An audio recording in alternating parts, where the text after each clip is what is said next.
This is Mwangaza Prime News with Daisy Paul.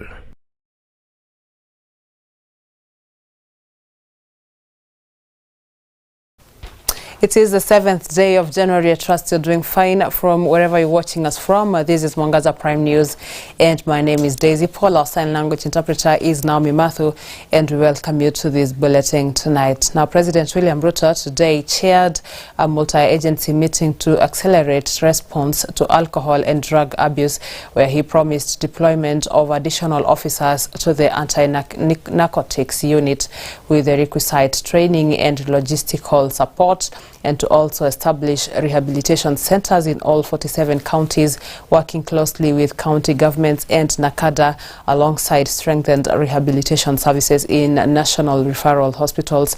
According to the President, the Social Health Authority will enhance the cover for treatment and recovery. Multi-agency border teams will be deployed at 5 key entry points with an aim to disrupt drug trafficking and organized crime.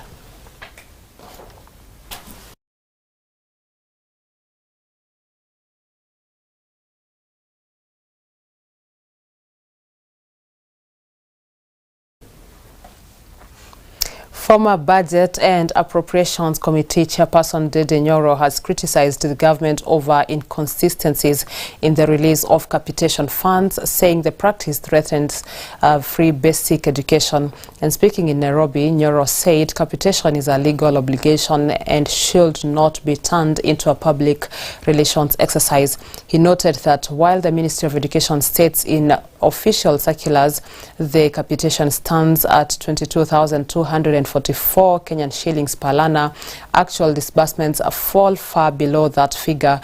Nyoro revealed that although the government announced the release of 26 billion Kenyan shillings last week, it had accumulated 22.5 billion Kenyan shillings in arrears for day secondary schools by the end of 2025, leaving only about 3.5 billion Kenyan shillings for the current term.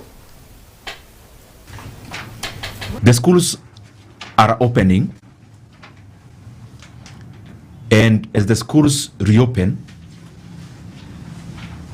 the preparation in terms of the preparedness on the side of government and the government institutions is very important. But of key highlight that I want to again buttress is the issue we've been discussing, and we talked about it even last week. I want to laud all Kenyans and my brothers and sisters in the media, and also other leaders who put up their voice against the ostensible plan that was there to increase school fees, and especially for this secondary school, by way of cutting capitation. That plan was there. I am sure I have engaged even with many people from the media who have also gone ahead to check from the principals in our day secondary schools. They had already actually issued the fee structure, which was indicating the plan that was there for the government to increase school fees by 9,300 shillings. That plan was there. It had been already effected. But I want to thank all Kenyans for putting up their voice against the increment of the fee for day secondary schools, because at least now learners can breathe and parents can breathe. Unfortunately, the government responded, but they fell short of the truth. And for the first time, we saw the government really playing a lot of public relations with the release of capitation. I thought it is an obvious thing. It's like when we pay salaries to the civil servants, and then the government puts up an advert telling Kenyans they have paid salaries for civil servants. There are things that are obvious. One of the obvious things is to set capitation to our institutions of learning. And members of Siaya County Assembly have been asked to expedite the process of enacting policies and regulations that will operationalize the recently passed Siaya County Widows Protection Law. And speaking during the distribution of Widows Empowerment Funds in Siaya Township Ward Tabitha Ogutu, who is the coordinator of Senator Oburu Oginga's Widows Empowerment Program, emphasized that while the law was a progressive step, its impact would only be felt once clear frameworks are put in place. She said that the bill that was passed was very progressive, but unless the process of implementation and policy frameworks is hastened, widows will continue facing economic and legal challenges. Today we are in Sia Township for the purposes of making sure that the widows' rights are taken care of and their economic issues. We are adding our voice, having been hosted by the area MC, Honorable Otare, and through the support of Dr. Buroginga, who is the owner of this program that I coordinate. My name is Tabitha Ogutu. We are saying that the widow has to be protected and they have to be supported through the economic groups so that they can get sustainable income. I am also urging the County Assembly of Siaya, led by our Honorable Speaker of the County Assembly, who is also my friend, Honorable Jojo Kode, that through the leadership of the County Assembly, the bill that was passed was a very progressive bill that, if the process of implementation and policy frameworks are hastened, is going to help deal with the many issues that the widows face, not just economically, but the legal issues that they continue facing. So I'm urging that let this bill start working, having been passed, and I know that Honorable Tare, that is represented here and is working very closely with the widows, will help push this in the County Assembly and through the leadership of the Speaker. I know that this is going to be solved. So we are urging the community that the widows' issue is not a one-man issue. It is an issue that needs to be handled with everybody. Do not let a widow suffer while you are seeing. Let us protect a widow. They are a community responsibility. We are appreciating because the women that are being helped are very much thankful, and they are seeing the benefit of devolution. It's something that if we can put our strength on, then we can move far. But we are assuring the widows as the community, as their leaders, we are going to make sure that the bill that is before the Assembly, the regulations are going to be implemented in time so that they can access the service that they want accordingly. Mchana wa leo nataka nishukuru kwa hii program ya Dr. Burodinga, Dorcas, Tabitha, and Mheshimiwa Obiro Tare, who is our MCA. Wametukumbuka leo na wametutembelea na wametuletea pesa ya table banking. Ninashukuru kabisa kwa sababu imekuwa mzigo mzito kwetu kulea watoto tukiwa peke yetu, kuwasomesha na kushughulikia mambo yao ya hata wakiwa wagonjwa. Nataka kuhakikishia widows ya kwamba na pamoja na wenye wametuletea pesa ya kwamba tutatumia hii pesa vizuri ili iweze kutusaidia. Tutafanya biashara ndogo ndogo na hii itatuinua katika maisha yetu ya kila siku. We now take a short commercial breather, but Ango Fawe coming back with more in a short while.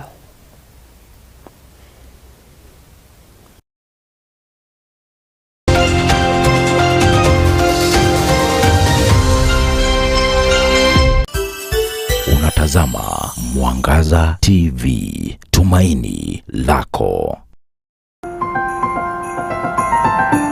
In Nairobi, choosing the right college can feel overwhelming. But at Jewel Technical College, your path is clear. Our January 2026 intake is open in the most marketable professions of today. Build your career with modern equipment, real industry exposure, train for success in today's most marketable field, from hospitality and cosmetology to journalism and film, engineering, health sciences, ICT and AI, barrister, foreign languages and more. Willkommen im Deutschkurs. The earlier you secure your place, the faster you secure your future. The time to enroll is now. We are located in Roysambu, Jewel Complex 6th floor, next to TRM. To secure your admission, WhatsApp or call 0701 300 071.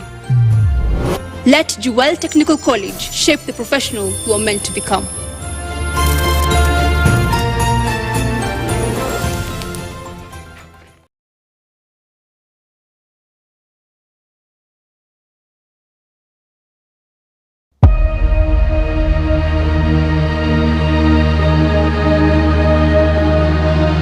Unapozungumza kama mtazamaji, tunakusikiliza na ndiposa sasa tunakuletea neno la kiunabii, mafundisho ambayo yanakupa mwongozo wa kimaisha, matendo makuu ya Mwenyezi Mungu ambayo yataijenga imani yako. Kama kuna pepo baya, pepo tunataka tuikemee, ni pepo ya ulimi. Sema pepo ya ulimi. Kama tunahitaji deliverance, ni deliverance ya ulimi. Kama tunahitaji tubadilike, ni ulimi ibadilike. Kwa sababu kile kinaharibu watu, kile kimeharibu washirika wengi hapa, kile kimeharibu hata wamama wa kanisa na wazee, ni ulimi. Sikia hapa, jiosheni, jitakazeni. Kujiosha si sabuni na maji. Kujiosha ni kuondoa kuokoka, kuacha hizo dhambi mbaya, kuondoa hiyo vitu ambazo zilikuwa na kufuata, hiyo umalaya, hiyo usherati, hiyo mambo ulikuwa uondoe, ndio mpatane na Jehova. Uambie Mungu, nataka kubadilika, nataka kuwa kiumbe kipya.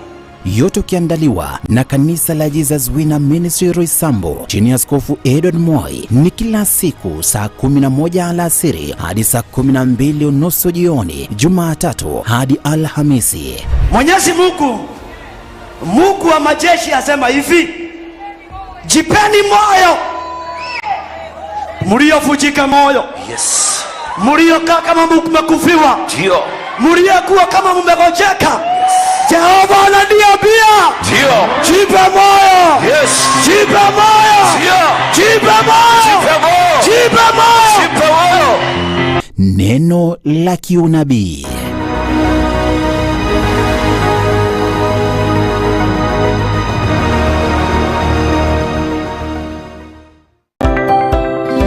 Is your home ready for an upgrade? Tired of furniture that's just ordinary? Welcome to Grandmark Furniture Hub, where high quality meets visionary design. We craft pieces that transform your space. Imagine sinking into our luxurious ultra comfortable sofa sets, or gathering you or your family around a stunning modern dining table set. Premium beds that scream quality and comfort. Stylish coffee tables, TV stands that elevate your living room. Side cabinets and office furniture that brings warmth and productivity together. From the softest fabrics to flawless hand-finished detail, every item reflects our promise, creativity and beyond, letting your style shine and allowing your furniture to tell your story. Ready to experience the Grandmark difference? Visit our Nairobi Utawala branch at Heritage Plaza or call us through 0710-228-888 or our Kisitown branch at Magoma Peugeot Plaza adjacent to Quickmart and Chiro, or call us via 0797-089-048 or connect with us on all social platforms at Grandmark Furniture Hub. Grandmark Furniture Hub, creativity and beyond.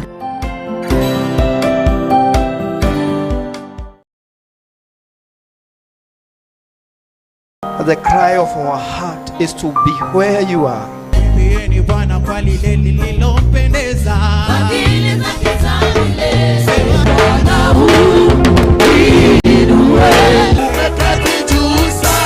Kila siku ya Ijumaa tunatamatisha wiki kwa sifa na nderemo kwake Mwenyezi Mungu.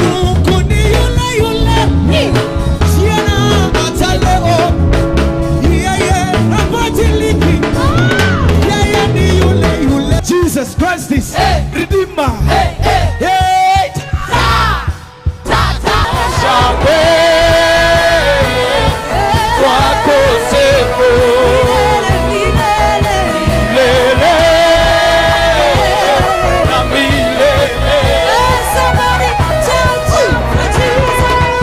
Bendi tofauti tofauti, zote nia ikiwa ni moja: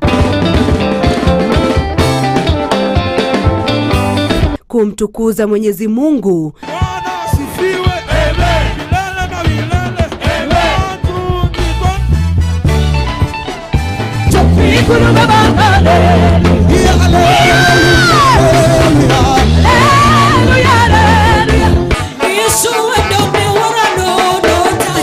Hakikisha unatazama Sifa Night kila Ijumaa kuanzia saa 2 za jioni. Usikose. Usipitwe na vipindi uvipendavyo katika runinga ya Mwangaza. Unaweza kutufuata na kuzungumza nasi kupitia mitandao yetu ya kijamii kama vile Facebook, like and share ukurasa wetu wa runinga ya Mwangaza. Tufuate kupitia Instagram @Mwangaza TV Kenya, Twitter @Mwangaza TV, mtandao wa TikTok @Mwangaza TV, YouTube kupitia Mwangaza TV Kenya. Mwangaza TV, tumaini lako.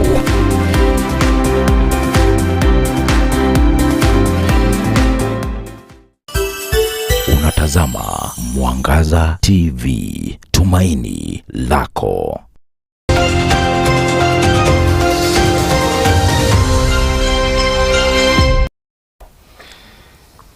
Welcome back. Now, a somber mood has engulfed Kaliet village, Sagamian ward, Narok South constituency after 3 people died due to clashes following a dispute over sharing of family land. The circus was kick-started when a 37-year-old Geoffrey Chirchir allegedly killed his brother named Vincent Chirchir following the dispute between the two of them. According to eyewitnesses, Geoffrey attacked his late brother Vincent with a sharp knife, which he also used to kill a village elder, Anthony Koskei, who came to settle the differences after crying for help. Asubuhi tulipokuwa nashughulika kwa mtu ambaye aliaga kwa kijiji chetu hapa, tukasikia kuna nduru kwa msee anaitwa Ragony, mahali watu wameuliwa. Tukakimbia, tukapata mtu anaitwa Victor ameua ndugu yake na village elder. Ningeomba kama msikijiji tupatiwe security, kwa sababu msikijiji ndio nikoske au kuwa na usika na maneno ya shamba pia na ya familia. Na hii familia ya Rogoi kuna historia yake, ilikuwa heri ya vita tangu zamani. Kuna mwingine alikufa na hiyo mwingine tena aliua mtu ya mtu. Sasa ningeomba serikali tuketi chini kama wa kijiji tutatue, ama watu wahamishwe. Hiyo siwezi ficha hiyo. Wahamishwe, watatue maneno mali walitoka, kwa sababu imeambukiza kijiji kambi sao. Mtu kama Koske ako na familia mingi sana na ameuliwa na hakuwa na usika na maneno ya familia. Wakazi wa Kaliet Central walituambia kwamba kuna matendo imetokea katika kijiji chao. So walipotuambia tukafika, hiyo si haraka kufika. Kuna kijana mmoja anaitwa Victor Chirchir alikuwa ameua watu wawili, alafu kuna mwingine alikuwa amejeruhi kwa kichwa, alikata yeye kwa kichwa na kwa mkono. So sisi kama administration tunasema pole na tunakemea kitendo kama hicho katika hii area yetu. Naomba next time kitendo kama hiki kitokea, nafikiri kuna njia mwafaka ya kufuata. Kuna njia ya sheria, alafu vile kuna wazee wa vijiji na wa nyumba 10. Kukiwa na mzozo ya shamba, mtu aripoti hiyo maneno kwa mtu wa nyumba 10 ama mzee wa mtaa, ndio hiyo maneno itatuliwe, weko kwa meza, inyoroshwe vizuri. Nimekuja na backup nisaidie mwenzangu Edwin kwa hii visanga. Nasema tu pole kwa hao waathiriwa, familia nzima na kijiji na sublocation nzima. Naomba pia kitendo kama hiki, kama msoso ya shamba iko, vile mwenzangu amesema, kuna njia mwafaka ya kufuata, hasa kuanzia village elder kwenda juu. Residents of Murang'a County are complaining about the rising cost of living, saying that the situation has continued to be a great burden for many families. They say the price of basic goods has gone up while employment opportunities are scarce, making them unable to meet their daily needs. The high cost of living continues to be a burden for Kenyans, with residents of Mwangaza County saying that the rise in price of food, rent and the cost of essential services has made life more difficult. Hii maisha imekuwa ngumu juu tulikuwa hakuna pesa, hakuna kibarua. Sasa tulikuwa tunakaa hivyo, ukipata kibarua ni ya kufua, unalipwa 300. Sasa 300 utafanyia nini? Unakula tu siku moja, kesho yake mnalalia, hakuna kibarua, mnakaa hivyo. Unangojea siku 2 kama 3 ndio upate kibarua. ukipata kibarua tena ni siku nyingine tena moja. Saa maisha ilikuwa inaenda hivyo. Saa tulikuwa tunasukumana tu. Hata kulala tulikuwa tunalala hata kama hatujakula. Juu na pesa tutatoa wapi? Tunaweza omba watu wapunguze hata kama ni masomo. Watu waachilie watoto kwanza wasome. Juu hata ukipata hiyo 300 na mtoto amefukuzwa, saa hiyo 300 utakula ama utalipia mtoto? Vitu za mijengo zimekuwa zimepanda juu sana. Ukiangalia simiti, mawe na vinginezo. Tunauliza serikali iangalie, ipunguze hiyo tax, angalau kila mtu aweze kujijengea nyumba. Tunaangalia mambo ya affordable houses ambazo kila mtu anaona ati anaweza jichukulia yake, lakini si kila mtu.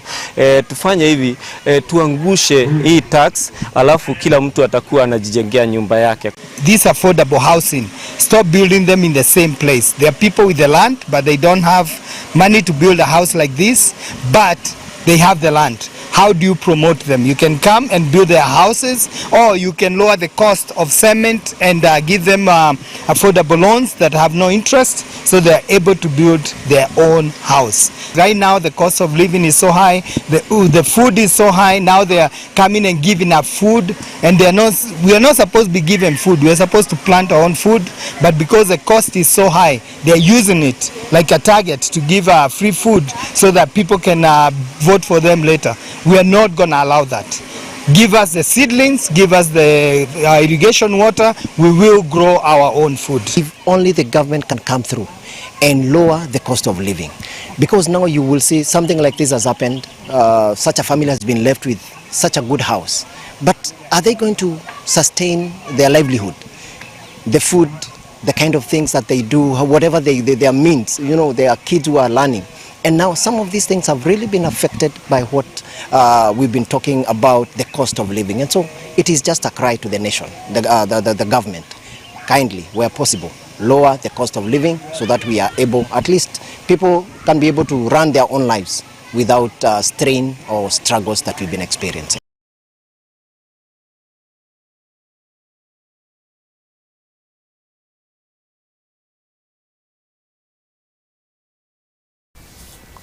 Thank you for staying with us. My name is Daisy Paul. Now I'm Matthew for Sign Language Interpretation. On behalf of the entire team, we wish you a good night.